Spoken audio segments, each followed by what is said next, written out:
एक इंटरेस्टिंग किस्सा मैं आपको बताता हूँ। देखिए ये क्या हुआ था आयरलैंड में।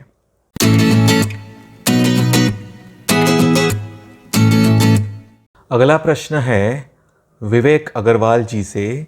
वो पूछते हैं, hello sir, your videos are very helpful, I have few question if you would be able to answer them in your videos. तो ये कह रहे हैं कि क्रिमिनल ट्रेसपास में सिर्फ क्रिमिनल ट्रेसपास की वो बात कर रहे हैं, क्या आवाज़ इंटरफियरेंस समझी जाएगी? आवाज़ यानी नॉइज़ जो बोलते हैं वो। तो वो कहते हैं कि जनरली ये वैलिड नहीं होगा, मगर कभी ऑड टाइम में बहुत ज़्यादा आवाज़ में अगर किसी फेस्टिवल में नेबर्स जैसे आवाज़ करते हैं, इस तरह की घटनाएं बार बार हुई तो क्रिमिनल ट्रेसपास में ये हो सकता है क्या कंसिडर, यानी ये क्रिमिनल ट्रेसपास का गुनाह हो सकता है क्या, ये शायद इनको पूछना है। तो विवेक अग्रवाल जी, आप बात कर रहे हैं क्रिमिनल ट्रेसपास की। तो सबसे पहले मैं आपको बता दूं कि क्रिमिनल ट्रेसपास ये डिफ़ाइन किया है इंडियन पीनल कोड के सेक्शन 441 में। तो वो डेफिनेशन क्या है वो हम थोड़ा सा समझ लेते हैं ताकि आपके सवाल का जवाब देना आसान हो जाएगा। तो क्रिमिनल ट्रेसपास क्या है, कानून क्या कहता है क्रिमिनल ट्रेसपास के बारे में? एक व्यक्ति अगर दूसरे व्यक्ति के पोजेशन में कोई प्रॉपर्टी है तो उस प्रॉपर्टी पर ये उद्देश्य से प्रवेश करता है। कौन सा उद्देश्य? या तो कोई अपराध करना, या इंटिमिडेट करना यानी डराना धमकाना, या इंसल्ट करना या एनॉय करना किसी व्यक्ति को, मतलब इंसल्ट यानी अपमान करना या एनॉय करना यानी तकलीफ देना किसी व्यक्ति को, वो व्यक्ति जो उस प्रॉपर्टी के पोजेशन में है।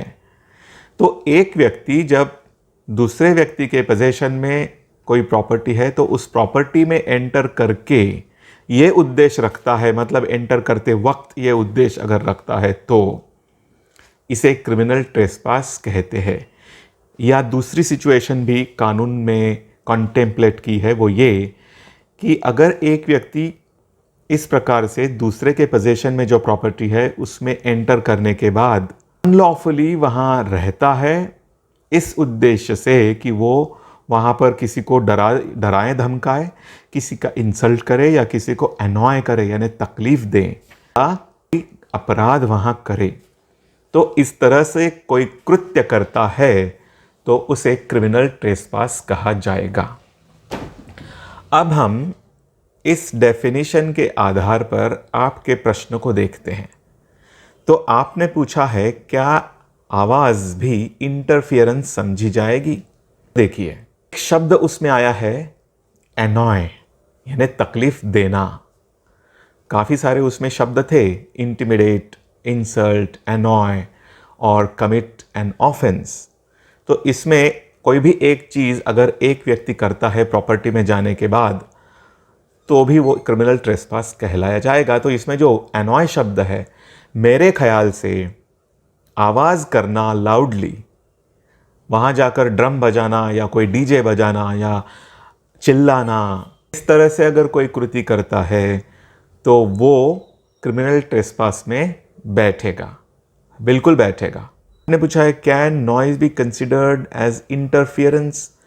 हाँ, इंटरफियरेंस तो है। वो इंटरफियरेंस जो है, नॉइजी इंटरफियरेंस, ये एनॉयंस में बैठेगा और इस वजह से ये क्रिमिनल ट्रेसपास कह सकते हैं।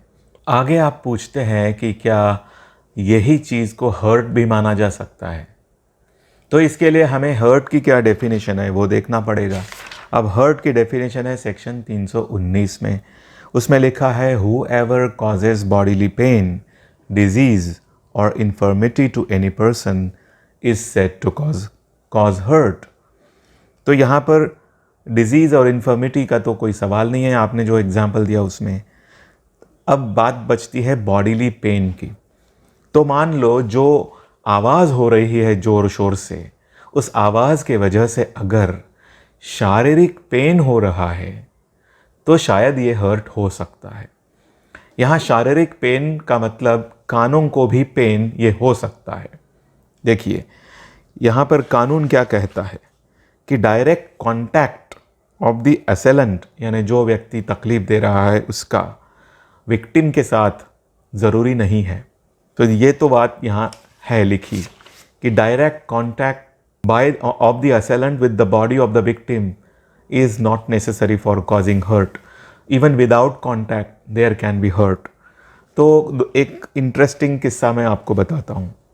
देखिए ये क्या हुआ था आयरलैंड में। रात में एक आदमी ने औरतों को साइलेंट टेलीफोन कॉल्स किए थे। तो वो साइलेंट टेलीफोन कॉल्स करना भी बॉडीली पेन माना गया था। उसने क्या किया, जो एक्यूज़ था आयरलैंड में, उसने 3 औरतों को टेलीफोन कॉल्स किए सीरीज़ में। बहुत बार वो रात को ही कॉल करता था और जब वो औरतें फ़ोन उठाती थी वो साइलेंट रहता था और कभी कभी हेवी ब्रीदिंग करता था। ये औरतों को उस वजह से न्यूरोटिक डिसऑर्डर्स हो गए। उन्होंने तकरार की। वो अपराधी जो था, जो टेलीफोन करने वाला था, उसे कन्विक्शन दिया गया, इन्हें सज़ा दी गई। कहा गया कि उसने बॉडीली हार्म किया हुआ है वो लेडीज़ को। यहाँ तो प्रॉपर्टी पर आने के बाद ज़ोर शोर से आवाज़ करके तकलीफ़ देने की बात हो रही है, तो लगता है ये भी हर्ट हो सकता है।